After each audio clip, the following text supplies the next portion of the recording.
Hi everyone, welcome to today's Lunch and Learn. I'm Ruth, I'm part of the Local Care Partnerships team, if I've not already met you.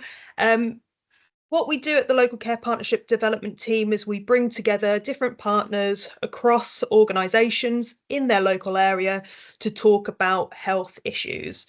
And these Lunch and Learn sessions are our way of bringing topics that impact across the city in different areas into one place.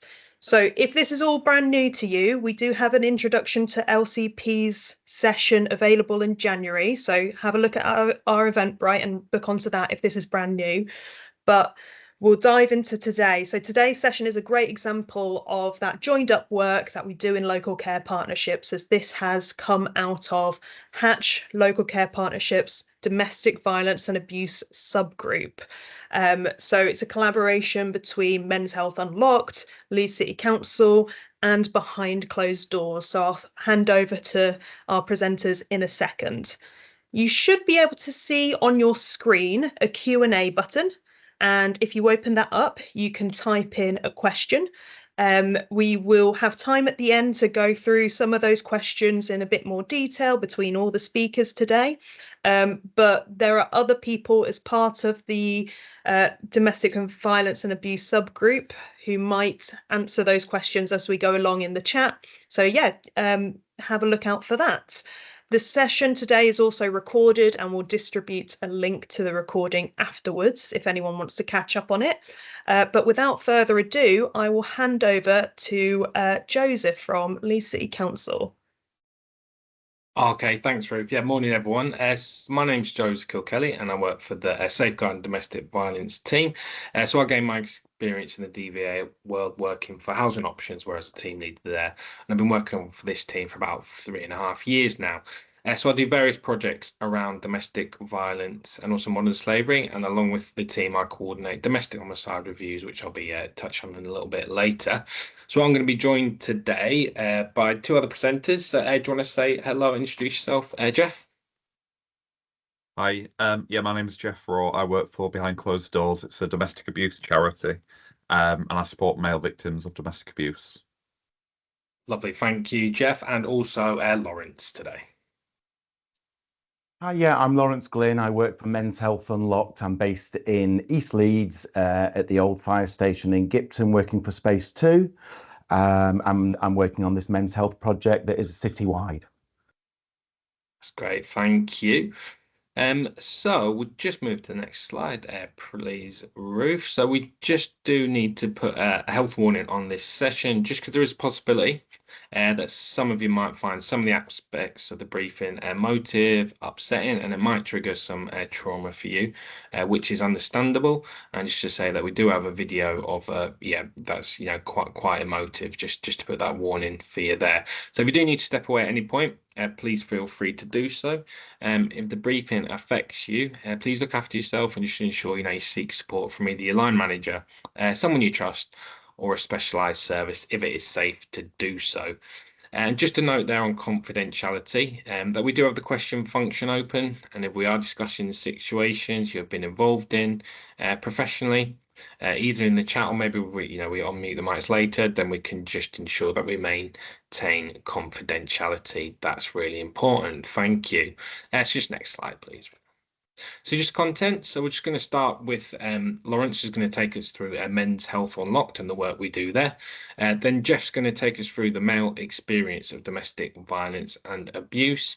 I'll just touch on some learning from reviews and what we do as a professional response to any disclosures, and then we'll go through as many of those questions as we can. And if we don't get through all the questions, we can maybe answer them in the slides when they're sent out, and we'll have a look at that.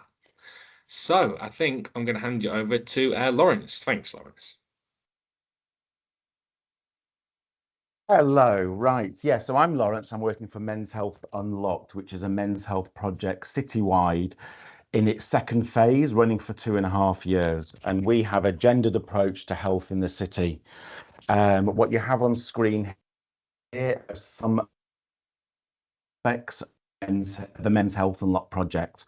It's a Leeds network to support individuals, projects, organisations supporting men's health and well-being.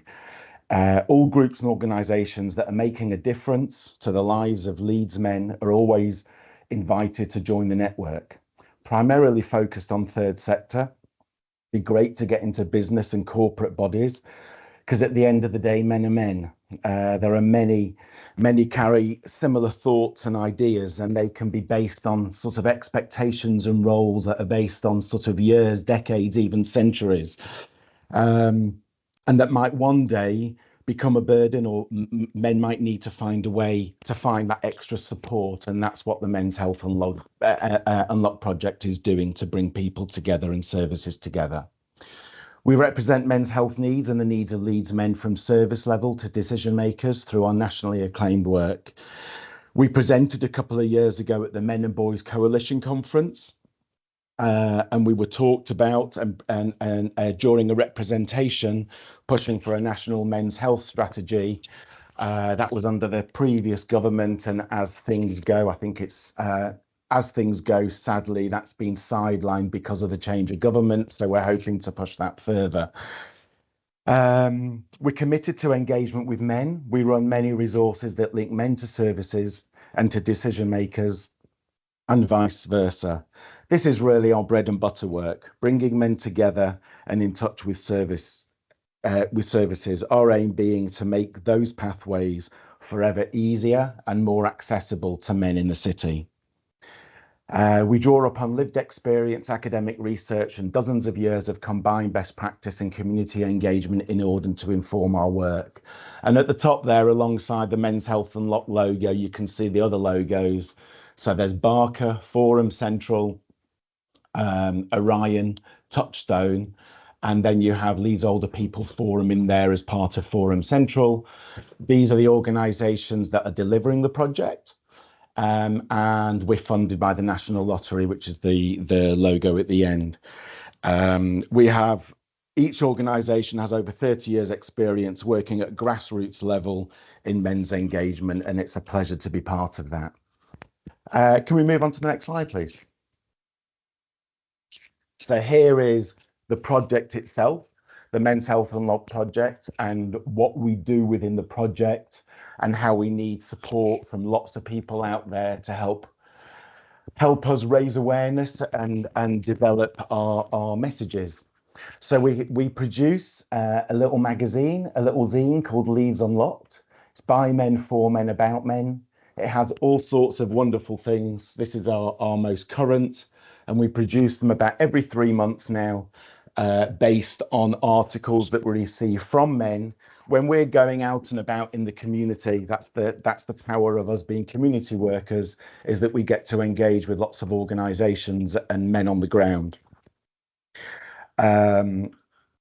It has articles, information, fun, crucial numbers, which lots of people always comment on. And hopefully the articles and stories within are inspiring. I do get some good feedback. We'd love people to read a story and to think, I could do that too. That's the whole power of a simple person's story. And I say simple, you know, we're all ordinary, but actually when we hear each of our stories, we're all quite unique and special. And I've always had the mantra that if a story helps just 1 or 2 people think I could do that, then actually I think the magazine has been worth it. The Men's Health Unlock Network, which I just talked about on the previous slide, has a newsletter and a mailing list. The newsletter comes out every month, I think. It might be every 2 months. That's Damien Daughtry from Forum Central. And it's news for staff and volunteers, and all the organisations that are involved. We have a project called the Mambassador Project that began in 2016 on the back of the State of Men's Health report that sadly at the time showed that LS9 had the highest rate of male suicide in the city. Sadly, I think there are other parts of the city that equal that now. And there are three of us as link workers working on this project based in 3 different geographical areas of the city, in south, west and east, and then myself and one other, Megan, we cover areas of the north. The Mambassador Project works with local businesses, What we found over the years are barbers, pharmacies, chippies, and some corner shops are fabulous. Essentially, the businesses, the local people there are our sort of ears and eyes on the ground, listening to men. And what they do is they listen. We give them a little bit of training, and we ask them to do something like the zero suicide awareness course online, which takes about half an hour, just so that people are aware of what they're listening to pick up on the fact that some people do struggle out there. They then use the zine to signpost people, and we pick up on those numbers, how many conversations and how many times they have directed men to things that might be going on around them, even if it's just for fun, as something to read. And obviously, we hope that those men continue to engage. Then we have health awareness sessions, raising the issue of men's health with lots of groups of men, be that third sector, organisations, corporate business. There's all sorts of places out there where lots of men come together to work. And it might just be that actually people's health and mental health isn't really taken into account when they're at work. And it's trying to help press that so that we feel that if men and women, if all people can be themselves and can express themselves more genuinely, then we get the best out of people generally. We also have a Let's Unlock directory, which is a directory of services, of groups for men to attend. I think currently there's about 30 to 40 groups that are listed there, and that's for anyone to have access to. So that's something that you can look at if you have any need to see what's going on for men across the city. That's something that you can look at. And hopefully it's something that's constantly updated. I know it's something that we tell organisations to do. We also have social media. We're on X, we're on Facebook. You just need to look up Men's Health Unlocked or MHU Leeds. There's 3 link workers in the city. Maz Sultan, who works for Touchstone, based in the south. There is Megan Harvey, works for Barker, based in the west, and myself, Lawrence Glynn, based in East Leeds. And so we look after our own patches and the organisations and people that are in those areas of the city. And Megan and I, between us, cover parts of North Leeds. And then there's also something that we're developing called the Men's Health Unlocked Members Club, which will be an opportunity for people to reach out to us with any questions, and also for us to use that database to potentially run surveys and have mail outs and potentially offer discounts through, for example, the ambassadors that we engage with or other businesses and bodies in the city. That's it. Can I move on to the next slide, please? So this is my final slide. And in some ways, again, this is the grassroots and sort of explains what we try and do as Men's Health Unlocked. I have sometimes heard people wonder why there's a gendered approach, and I suppose I feel that there's always been sort of gendered approaches to health and to engagement with people, and quite rightly. There's always been differences between men and women, and the services, health being one that support the different sexes. Over the years, there's rightly been a focus on women and services for many reasons. And similarly, then there needs to be a focus on men's health issues, again, for similar and different reasons. And there's lots that I hope that goes without saying, but I'll name just a few roles and expectations over many years and decades, if not longer. Health pathways, dealing with health issues, simply talking, how we talk as 2 different sexes. On an individual and then on a structural level. There is a need to take this gendered approach. And I thought I would just mention here, I suppose, partly then why I'm here as part of this talk is actually domestic violence and abuse is a prime example of why there is this sort of gendered approach. Society needs and still really needs to improve on working out how it protects women, read domestic violence and abuse. We all acknowledge that. We've had many, many years, for instance, of, the stats around rape cases and the numbers, the amount of women that present and the amount of sentencing and police procedures that continue doesn't seem to take into account the seriousness of some of those cases. And I'll just mention the White Ribbon campaign has just started, so we're in the middle of something really important that affects women and affects men. Here, we recognise that men are also victims, and there are similar and different reasons why this is such an area of concern. And I'm obviously going to leave Joseph and Geoff, who are the experts in that particular field, to talk about that. So that's the reason we have a gendered approach.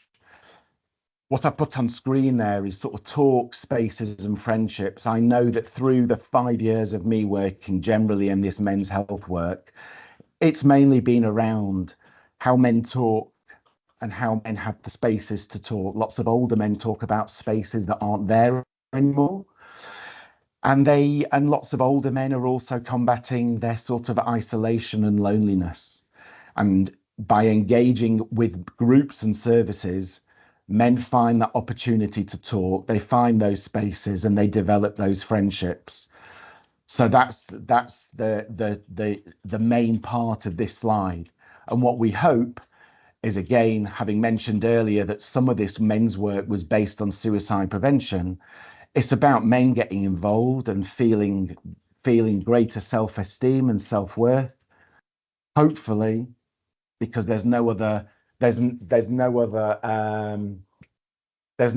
important reason than lowering a suicide rate, because every suicide is one too many.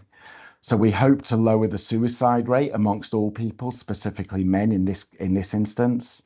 And we hope that with our support and our influencing, that we'll be able to offer improved access to healthcare and services in the city. I'm now going to pass you over to Geoff, who is speaking on behalf of Behind Closed Doors. And thank you very much. I'll be answering any questions later. Hi, thanks, Lawrence.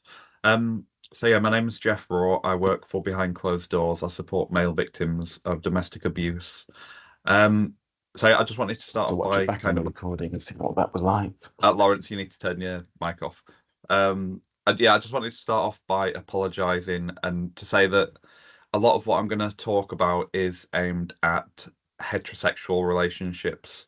I will update these slides to include some information about same-sex relationships, but yeah, a lot of what I'm going to talk about is focused on heterosexual relationships. So what is domestic abuse? There's physical abuse, and I'm going to kind of talk a bit about the types of abuse that have come up when I've been supporting men. So physical abuse, men are sometimes forced to sleep on the floor, not allowed to eat, forced to exercise to keep their weight down, have objects thrown at them, being spat at, damage to property, personal belongings, not allowed to use the toilet, have a shower or bath, being locked in or out of the house. And there's also hitting, biting, and being slapped. So these are things that don't rely on physical power. It's just about the control that one person can have over another person. Sexual abuse. So they might talk about your sex life with others without your consent, openly having affairs, criticizing your sexual performance, criticizing your body, demanding sex when they want it, comparing you unfavorably to other lovers that they might have had in the past. And this can have a massive impact on men's self-esteem and make men feel that they won't be able to find someone else. If they did leave this relationship, no one would want them. So it kind of locks them into that relationship even more. Emotional and psychological abuse. So isolating people from friends and family. And this can be done in different ways. The abuser might find fault with the friends and family. They might say, I didn't like what that person said, or I didn't like the way that this person looked at me. I don't want to go out and see them anymore. Or they might be very rude to those people, to your friends and family. They might get really drunk and do some really embarrassing things to the point where friends and family just think, you know what, I do really like this guy, but I can't put up with his partner's behaviour, so I'm just going to not see them. So that's just a way of an abuser isolating someone. They might also make a man feel guilty about going out with their friends and leaving them at home alone. Or a man might go out with his friends and come home and the partner's in a really horrible mood. And that mood might go on for days. There might be silent treatment. It might go on for weeks. And it gets to the point where the man just says, you know what, it's easier if I just don't go out.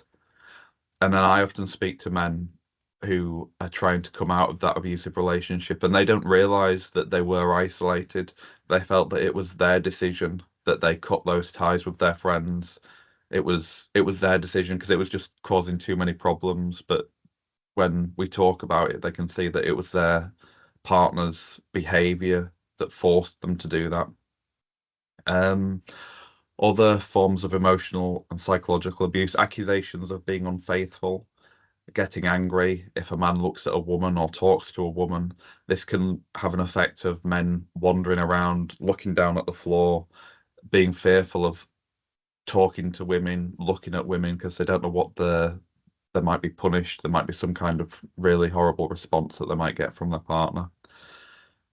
Withholding affection, giving you silent treatment for possibly days, maybe weeks, going everywhere with you, not being allowed to use your phone or have a phone, being locked in the house, threats to hurt you or the children or themselves, often threats to kill themselves if you were to leave them, humiliating yourselves and humiliating you in front of family and children, men being told what to wear. Some men are forced to wear very, very scruffy clothes, not allowed to wash, not allowed to shave, to make them feel like they wouldn't be, to stop them being of any interest to other women, to really isolate them, to make them embarrassed to go out because they feel like they're just a complete mess. Um, Causing exhaustion through lack of sleep. That might be just keeping someone awake at night, forcing them to do tasks, clean the house throughout the night. And there's also treats like buying gifts, meals, holidays, apologizing after being violent or abusive, helping with the housework. And this is a way of kind of reeling someone back in after they've been very abusive, but also um, it creates a trauma bond between the abuser and the victim. Can we go on to the next slide, please, Ruth? Thanks. So coercive control. This is about trying to control every aspect of a person's life and taking away their personal autonomy. And this is done by monitoring time, how long it takes to take the children to school, just saying, right, you've got 20 minutes to take the children to school. So that person might be rushing to school, rushing back, not talking to anyone, not going to shops if they need to go to shops, but just rushing to school and rushing back, taking control of every aspect of the day-to-day life, controlling finances, saying you're only allowed to spend £5 a day on shopping or whatever it is, monitoring them through online activity or using spyware to monitor their movements, and monitoring them through family and friends. Like a lot of the abuse happens behind closed doors. Family and friends might not be aware of it. The abuser might be able to say to the children, "Oh, what did Daddy do today?" Or to friends and family, "Oh, have you seen him? What's he been doing?" If the victim has been doing anything that they shouldn't have been doing, and that gets back to the perpetrator, there could be repercussions, there could be punishments. And it's a way of controlling people. It's a way of the victim feeling that they've got to do what the abuser wants them to do, how they want them to do it, even when they're not around, even if they're out of the country, even after the relationship has ended, people still feel that need to do exactly what the abuser was telling them to do. Verbal abuse, insulting you or your family, yelling or shouting, making threats towards you, refusing to discuss issues that are important to you, leaving nasty messages for you, blaming you for the failures, and for the other forms of abuse, making you responsible for everything. Economic and financial abuse, they might run up debts in the victim's name, keep all the money that's coming into the house, put all the bills in the victim's name, force the victim to give up work or force them to beg for food and money. And cyber abuse, checking phones, hacking into your emails and social media, putting apps on people's phones that can track what you're doing, who you're talking to, where you are, and putting tracking devices and bugs in the car and around the house. So can we go on to the next slide, please, Ruth? Thanks. So here's some statistics. These are from the Mankind Initiative website. It's a big charity that does a lot of work for male victims of domestic abuse. They do a lot of research. So 1 in 7 men and 1 in 4 women will be a victim of domestic abuse in their lifetime. So although there's not as many men experiencing it, there are still a lot of men experiencing it. 61% of the men who call the Mankind Initiative helpline have never spoken to anyone before about the abuse they are suffering, and 64% would not have called the helpline if it wasn't anonymous. So that just shows that men really struggle to talk about it. They struggle to open up about it. And if it's not going to be anonymous, they're much, much more likely to not tell anyone about it. Of domestic abuse crimes recorded by police, 26% were committed against men. This equates to 155,000 offences per year. So that is a lot of offences that are happening every year. 21% of male victims fail to tell anyone they are the victim of partner abuse, and 11% of male victims have considered taking their life due to partner abuse, compared to 7.2% of women. And a lot of people know that men are more likely to attempt suicide or complete suicide. And this is being picked up in domestic homicide reviews like lately. We don't really know how many men are ending their life because of domestic abuse, but this is being looked into more closely now. Can you go on to the next slide, please, Ruth? Thanks. So, challenges men face when accessing support or reporting abuse. The failure to label their experience of abuse as abuse. We all have an unconscious bias that men and society has this view that men can't be victims. Men are perpetrators of domestic abuse and women are victims of domestic abuse. So men who experience domestic abuse often don't feel that they can be a victim of domestic abuse because they don't realize that it does happen to men.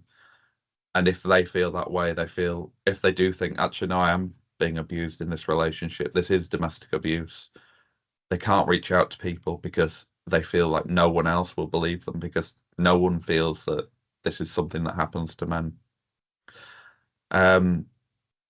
Yeah, and friends and family and other services fail to spot it as well, because people don't see that it does happen to men. A man might go into a doctor's surgery with a broken arm and a black eye for like the 3rd time in 6 months, and their partner might be there with them, and there's a chance that the doctor wouldn't pick that up. The partner's gone in there to make sure that the husband doesn't say anything to the doctor. If that was the other way around, the doctor would, I'm sure, ask the man to leave so they could ask the female, is this domestic abuse? But there's a much higher possibility that that wouldn't happen if it's a male victim. They and others often minimize their experience of domestic abuse. Men may feel that they're betraying their family or their partner if they were to report it to the police, if they were to speak out about it. The abuse might have increased slowly over the years, so the person experiencing domestic abuse doesn't notice it. People don't jump into abusive relationships that are abusive from the moment it started. Things are good at first, and the abuse creeps in slowly. And it may have crept in so slowly that the victim of domestic abuse has just taken it as normal, and they don't realize that it's abuse. They're just kind of dealing with the situation as it is. They may fear what would happen if they speak out about the abuse. They might fear the response from their partner. They might fear that they're not going to be believed by the police, that it's not going to be taken seriously. If they speak to the police, nothing's going to happen. They're just going to end up back in the house with their partner, who's going to be incredibly angry, and they don't know what would happen. A lot of men struggle with the word victim. I did a bit of looking into it, and there's like research to say that there's been a feminization of the word victim.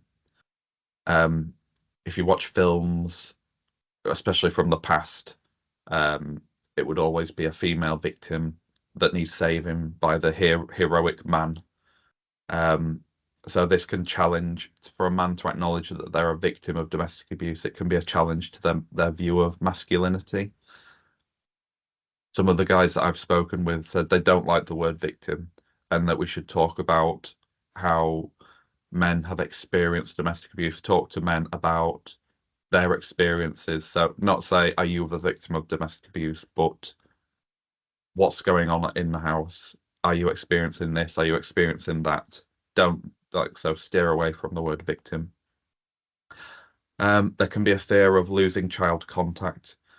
Men might fear that their counter allegations by their female partners or ex-partners will be taken more seriously.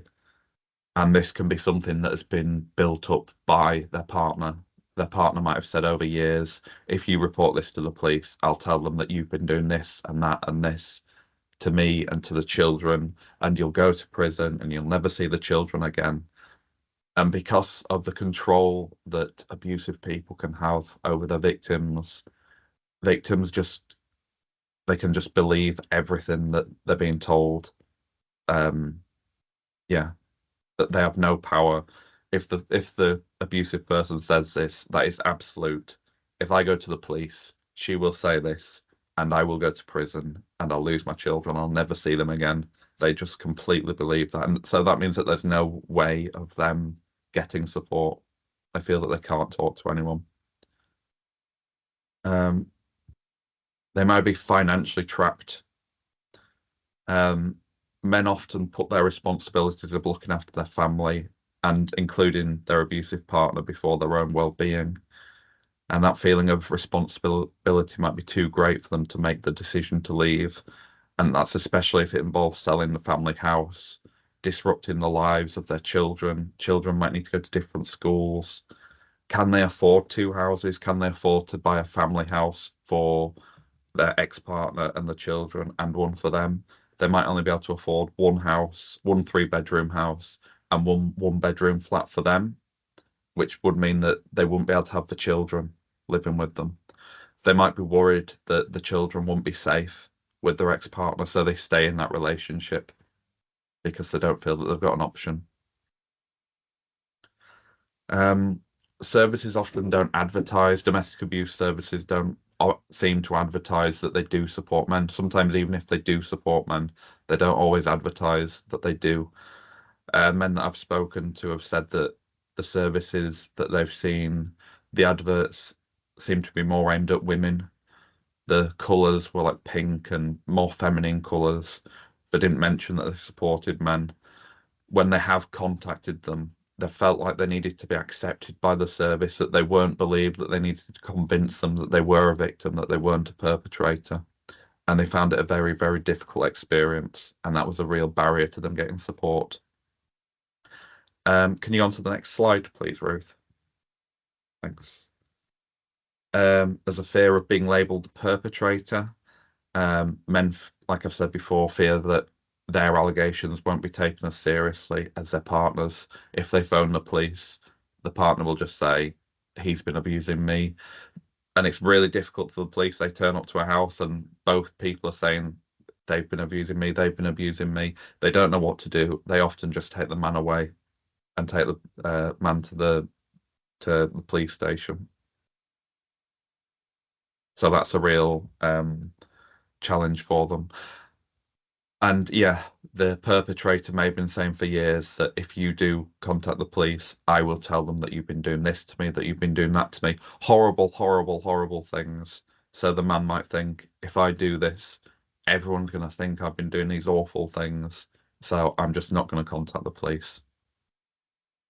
Fear of not being believed, being told that they're responsible for the abuse. And this is something that both male and female perpetrators do. They say that it's your fault I've been abusive towards you. It's your fault you got me angry. You didn't do this properly. You didn't do that properly.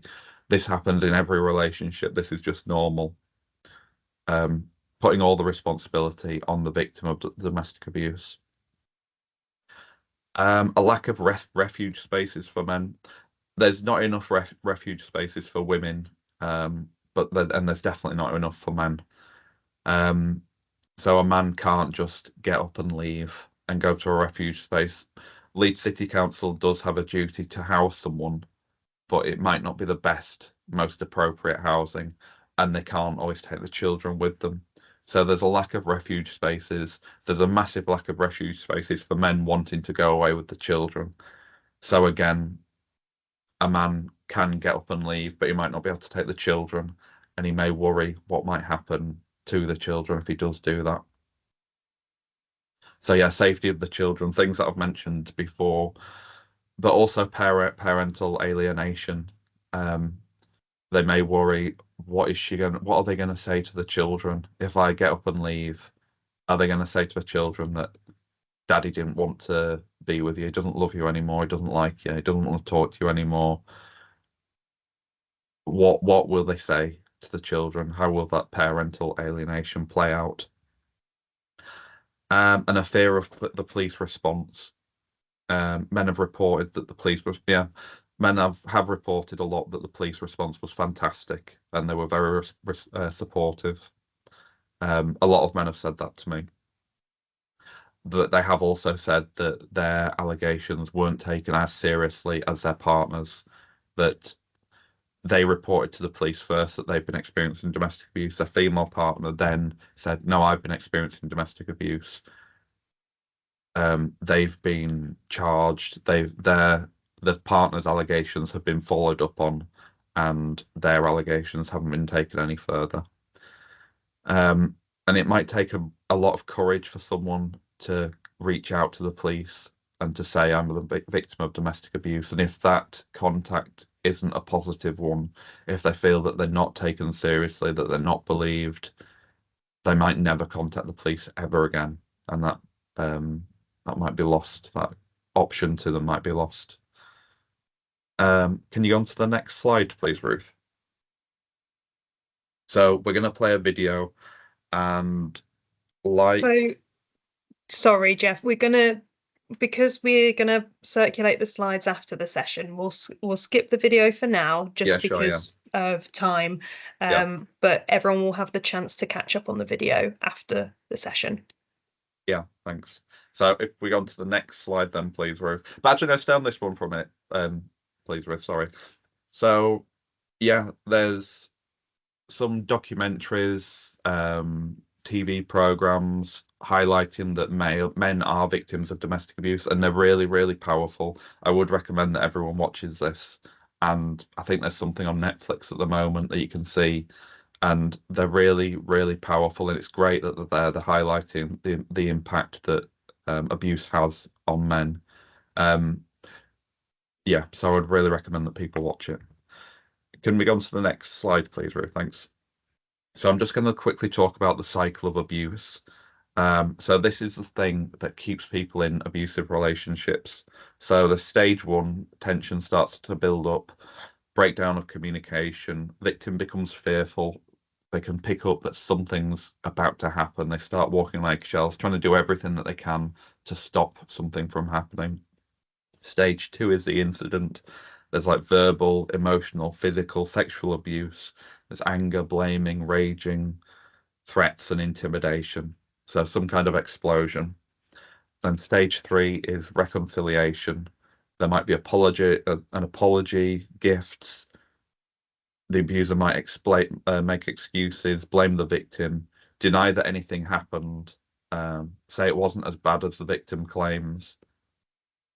That can be their form of reconciliation. And then there's a calm stage 4, where things are forgotten about. The abuser just wants to forget everything, brush everything under the carpet.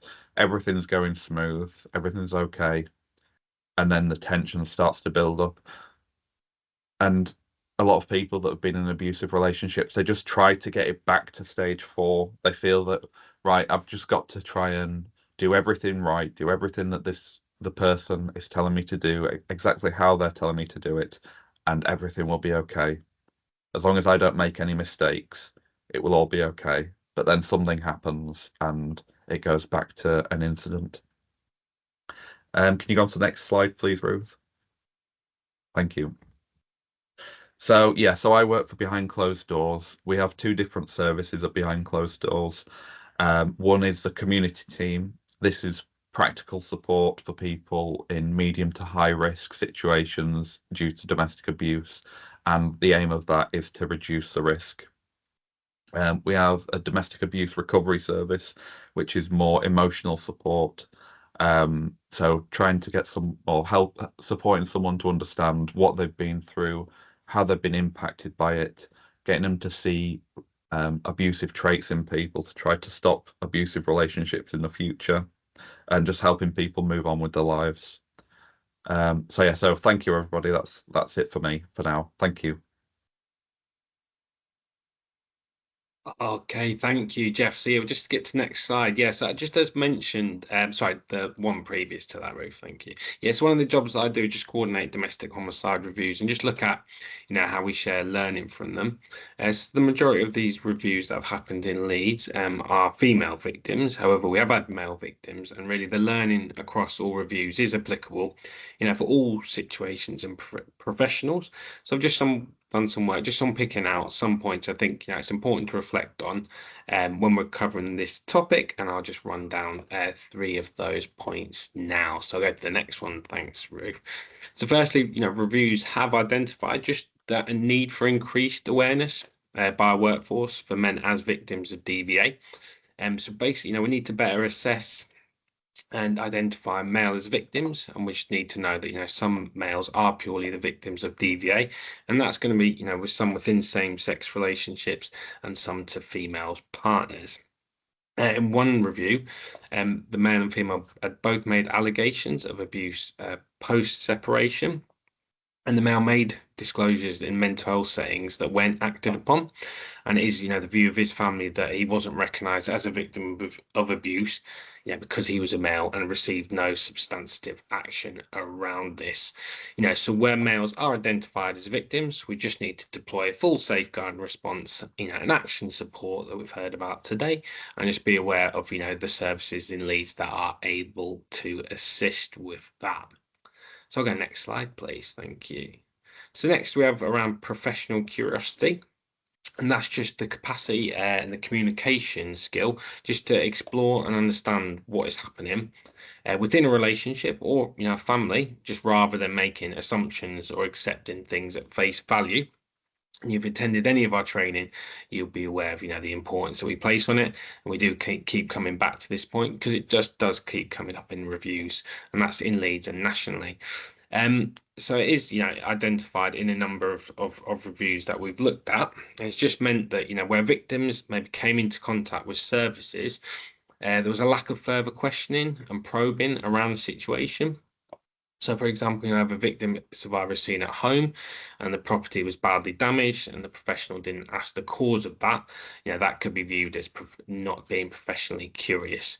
So it might be, looking beyond what's presented, or not just going through the motions or looking through the path of least resistance.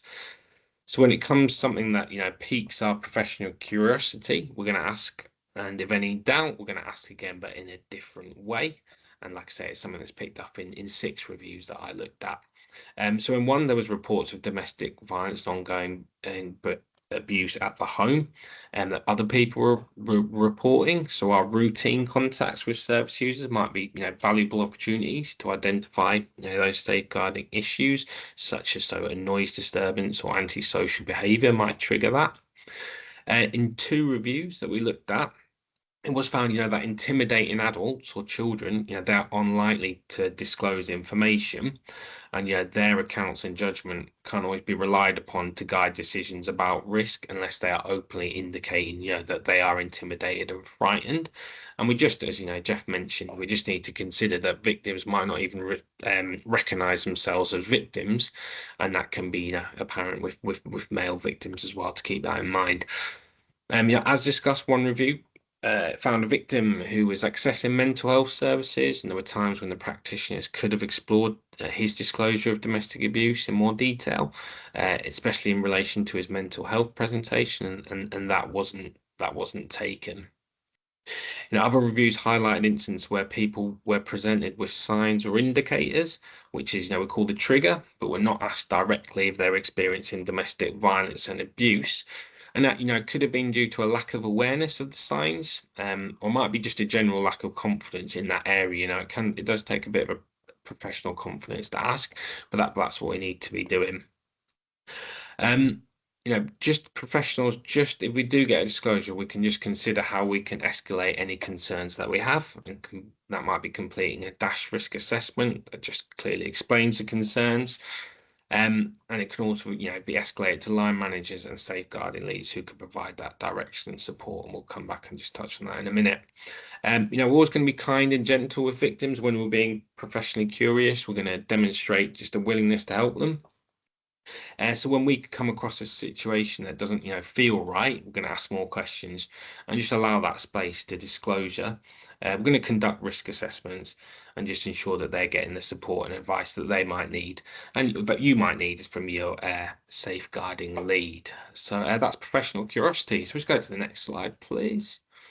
So something that was touched upon as well by Geoff, we'll just cover here, is that, reviews identified that we just need a better awareness of coercive and controlling behaviour, and that can be really apparent for male victims of DVA. So it's coercive and controlling behaviour, so it's a pattern, it can be an act of it's pattern or acts of assault. It can be threats, humiliation and intimidation, or other abuses that's used to harm, punish or frighten their victim. It's designed to make that person dependent, and Geoff touched on this by isolating them from support, exploiting them. It can be depriving them of independence and just regulating that everyday behaviour. We can actually see in reviews that it is actually a greater indicator of potential serious physical harm or homicide, over habitual physical assaults, and that is a feature of most abusive relationships that do end in homicide. So it's been, that's the case nationally and in Leeds. It's been a feature of most of the reviews that we look at. And the longer the perpetrator has, coerced someone, coerce their victim, the greater the risk when that person tries to take back control, by trying to leave them or separate him. So we've identified now that just need for that type of behaviour to be recognised and responded to by professionals, and just that clear understanding that violence doesn't need to be present for it to be domestic abuse. And I think we have come some way with that, but we just need to keep sort of coming back to that really. And it can be quite subtle, coercive controlling behaviour. So it can be surveillance, as we talked about, under that guise of care and concern. And it can be, Geoff put it really well, that the abuse might not be recognised because that it can happen very slowly over time and be turned up the temperature. That all of a sudden you're in that situation, that's your normality. So people aren't even recognising it. So patterns are really important when we then considering isolated incidents, and we just need to be aware of the psychological effect it'll have on people when we're thinking about why someone has missed appointments that seems illogical to us. They're going to get support with it, but they're not there because they're under that duress and control. So it's just the headlines really, so it can be very subtle. We need to consider patterns of behavior and just be looking for not just signs for physical violence, but just consider what might be behind by things like missed appointments. So I'll just go to the next slide, please. So what do we do if we've been professionally curious and, you know, a service user discloses domestic violence and abuse to us? So we've got that, you know, we've had that interaction. So firstly, right at the top, you know, with all our safeguarding situations, you know, if there's any immediate danger, we're going to call 999. And then we're going to, you know, go through a situation. If it's, you know, it's appropriate, we're going to consider filling out a DASH risk assessment and just submit to the multi-agency risk assessment conference. So we're going to use what's called the DASH form, and it's a tool to assess risk. And, you know, where possible, we're going to get consent so other agencies can be made aware of the case, and then we're going to submit to the MARAC. Understanding these kind of new terms for you, that's absolutely fine. We do have a full 3-hour session talking through how to fill out a DASH form and submit to the MARAC, and we'll put that in link to those sessions in the slides, so you can sign up for that if you need a bit more guidance or a refresher on that. But that's our primary tool for assessing risk. We're going to speak to our safeguarding lead if we do need support and guidance. So I always want people to come away from these training sessions to feeling that, you know, you're not going to come across these sessions and you're going to take it on by yourself. We're going to work with people to address any safeguarding issues, and that's for, you know, inside and outside of your organisation, because that's where we want people to recognise the signs and ask people questions, and then make the you know, make the proper referrals to help with the situation. We're just also going to listen to the person who is disclosing and understand, you know, what they want and what they need, and just, you know, consider those referrals to support services that we've heard from. You know, we're lucky in the city to have Geoff's team to have specific male victim workers and all the networks that Lawrence talked about, because situations, you know, it's unlikely that people are going to come and say, you know, I'm going to go home and get abused today and I need support. You know, it's more, there's going to be a whole range of things that people are going to talk about, and we're just going to consider our our signposted knowledge to kind of come up with that.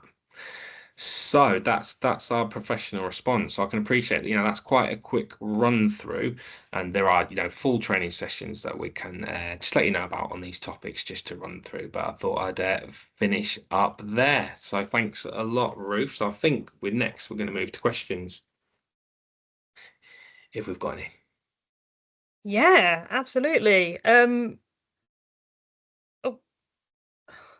Thank you all for that. I feel like an hour isn't enough time to go into this topic because there is so much there. And thank you all for your your presentations. A lot of the questions are about the stats and the prevalence. I think those numbers were really impactful, Geoff, that you show to us. So we've got a question from both Joe, Joy Jones, and Julie as well, about if there's any stats about carers who, or like the caring relationship that might be a familial relationship, might be a partner relationship, but are there any stats around people who are being cared for and abuse in that relationship? I haven't seen any stats about that. There's not a great deal of stats for male victims of domestic abuse. It's most of the research and things are focused on female victims of domestic abuse. But yeah, we get a lot of people coming into our service who are older people, not necessarily older people, but people who are experiencing domestic abuse from their children, from their siblings. So yeah, it's not just intimate partner on partner relationships. And yeah, about the carers, people who are being cared for by someone, they're so vulnerable. Their money might be being controlled, their medication is being controlled, they might not be able to go and buy food. They're being so they're under so much control by their partner, and that they're so vulnerable to being, for that control to be used and like manipulated. Yeah. Thank you, Geoff. Simon asks if there's any stats around counterclaims.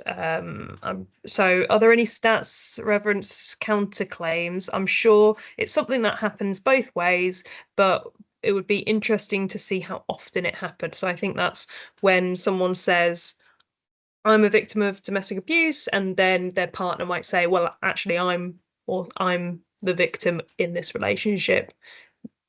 I've not seen any stats, but we spoke to the police. Sorry, something that I wanted to speak about was Yes. we're doing the Voices project as well, which is where we're getting the voices of people who have experienced domestic abuse, and we're using those voices to try and improve services across Leeds. So if anyone has experienced domestic abuse or knows someone who has experienced domestic abuse and they'd like to have their voices heard to try and improve services, please get in touch with me and you can get involved with the project. But yeah, sorry, I went into that because we went to speak with the police because part of this Voices project, and they said that it happens a lot. Counterclaims are made probably more often than not. So it's so difficult for the police to know. They don't know who's guilty, who's innocent. And it's just so difficult. They don't know. They've just got to make a quick decision, and that more often than not involves taking the man to the police station. Yeah. I think it's really hard, isn't it? Because abusive relationships, especially if it's been years and years and years, can be just these patterns of unhealthy behaviors. And then as a victim, not everyone's going to be the perfect victim, and Yeah. there's going to be tension building in that relationship, so it can be really difficult. Yeah. We've got a great question here from Laura. What is the best course of action if the victim discloses but declines any help or referrals? I suppose just to try and keep in contact with them, make them aware that they can talk to you. And if they don't want you to go to the police, if they don't want you to make a referral to Leeds Domestic Violence Service or behind closed doors, just say, I'm not going to do that. Just make them aware that you're there to talk to them and provide any support that you can. And it might be very frustrating because people don't understand why people stay in abusive relationships, but just be that kind of safe person for them to come to. And hopefully one day they will want to take some action. Lawrence, do you want to come in on this? Yeah, I suppose I also think about supporting men by just being there. And it depends where they disclose. And if in a group situation, whether it's at work or an organization or a third sector men's group, for instance, then it's about being there and allowing that bit of trust to develop. And I think it's, we've heard so much about trust and mistrust and feeling guilt or shame or something. It's just about being there. So it's a very difficult situation, but it has to be about supporting someone to believe in themselves and potentially down the line something else happens. Yeah. Sorry, I would also say to try to encourage them to make a referral to Leeds Domestic Violence Service or behind closed doors because it will be confidential. The police won't be told, nothing, it won't be taken any further. They'll just have someone else to support them.